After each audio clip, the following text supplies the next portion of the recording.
こんにちは、ヒロのソロ旅です。2025年12月に7年ぶりに2回目の香港に行ってきたのですが、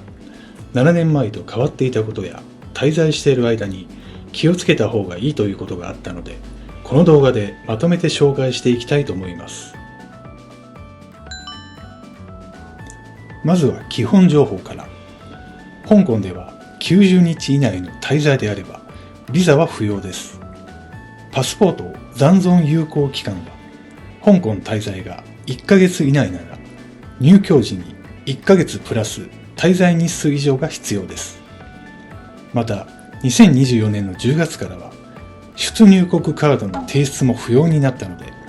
日本のパスポートで入国審査ブースを通れば簡単に入国できます。入国スタンプは押されず、小さい紙を渡されます。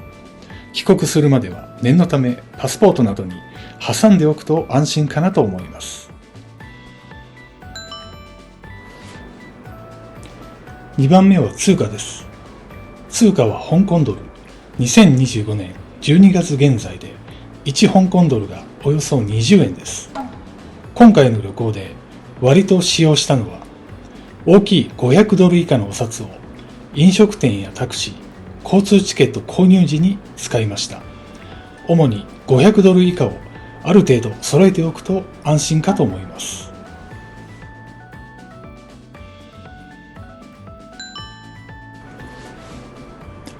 3番目はプラグと電圧です。プラグは拡散ピンのイギリス式の BF タイプが一般的です。電圧は 220V、50Hz です。もし日本製の電化製品、ドライヤーなどを持ってきたい場合は、日本だけではなく海外でも使えるタイプの電化製品を購入して持っていくのがおすすめです。ちなみにこちらは私のマイドライヤーで、海外でも使えるタイプを使用しています。4番目は言語です。香港の公用語は広東語と英語。ホテルや観光地、観光客が多いエリアでは英語がほぼ問題なく伝わります。また私は台湾によく旅行しており、台湾や中国大陸で使われている中国語を簡単な単語レベルで話してみましたが、伝わる場面もありました。少なくとも単語レベルでは伝わることが多いので、全然意思疎通ができないこともないと思います。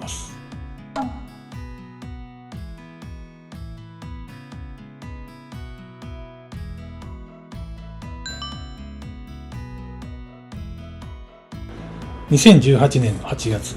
夏休みを利用して初めて香港に行った時は、8月台風シーズンということもあって、雨や曇りで天候は良くなかったです。なのでベストは台風シーズンが終了した11月から雨季に入るまでの5月くらいが観光に適していると言えます。今回は12月に来てみたのですが、毎日晴天で、日本で言えばゴールデンウィークあたりの気候、とても快適に過ごせる時期なので、旅行計画におすすめです。はい、というわけで以上が基本情報でした。これからは実際旅行している間に知ったことをまとめていきたいと思います。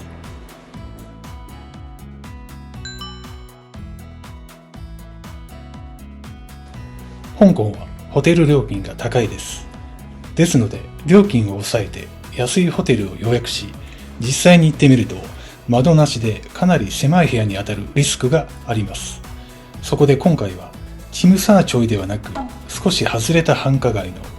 ヤウマ邸の一泊約14,000のホテルに宿泊してみることにしました。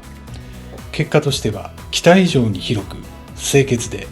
バスタブまであり、おまけに夜も静かで3泊快適に過ごせました。ホテルを予約する際は週末よりも平日の方が料金も安く予約が取りやすいので、会社員でも有給休暇が使える方は平日に旅行計画をされるのがおすすめです。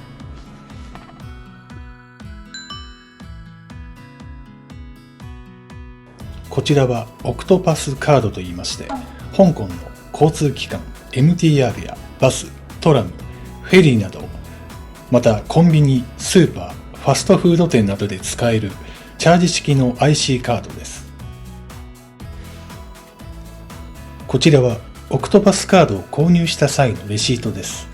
MTR 香港駅で現金200ドルで購入しました。空港や主要駅の窓口で購入できます。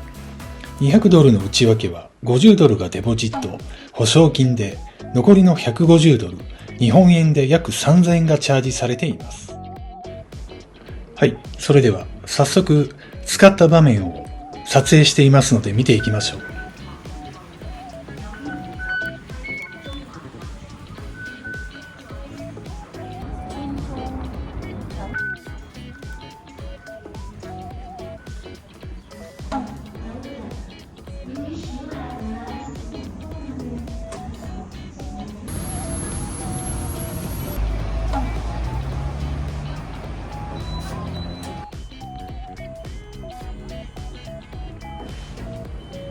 はい、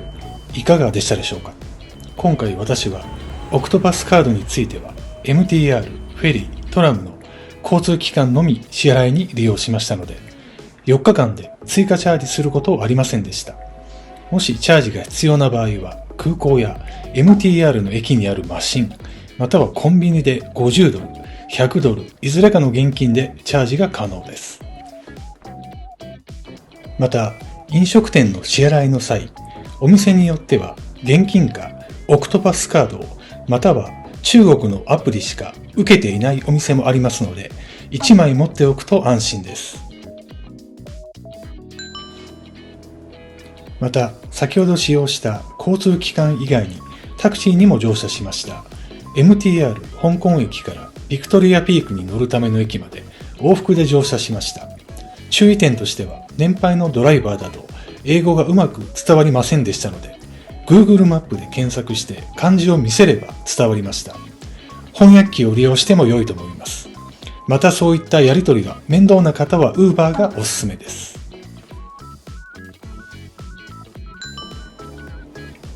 では次に、オクトパスカードや現金以外に便利な支払いとして、ビザデビットカードがおすすめです。デビットカードはクレジットカードと同様に使用することができ、決済時にすぐ銀行口座から引き落とされる仕組みです。海外での買い物の際、1回、1日、1ヶ月の利用限度を設定することができ、万一の不正利用防止にもなります。また、海外キャッシングも利用でき、手元に現金が必要な時にすぐ引き出すことが可能です。旅行の際に1枚持っておくと便利です。今回私はビザデビットカードのおかげで滞在中キャッシングは利用しなかったのですが、香港では MTR の駅構内や地上にもたくさん銀行があるので、利用される方は安心です。次はお得な両替所です。チムサーチョイのネーザンロード沿いにあるこのチョンキンマンションの1階にある両替所がおすすめです。私は空港で3万円両替をして比較してみたのですが、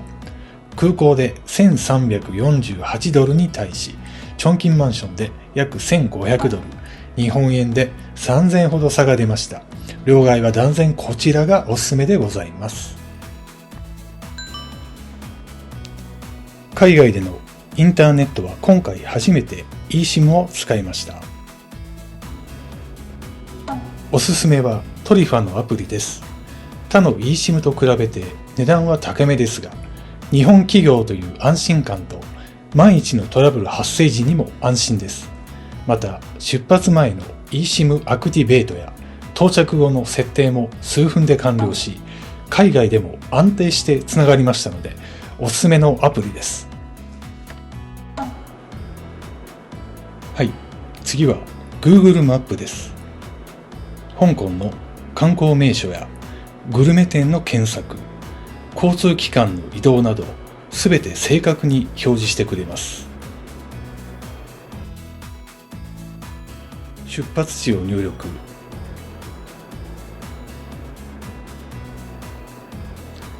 例えばモンコック駅から行きたいレストランなど、こんな感じで正確に表示してくれます。そしてもう一つはクルックのアプリです。私はビクトリアピークの往復トラム乗車券とスカイテラス展望台のセットを購入しました。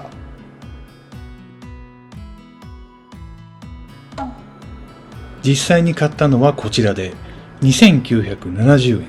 Apple Pay で支払いました。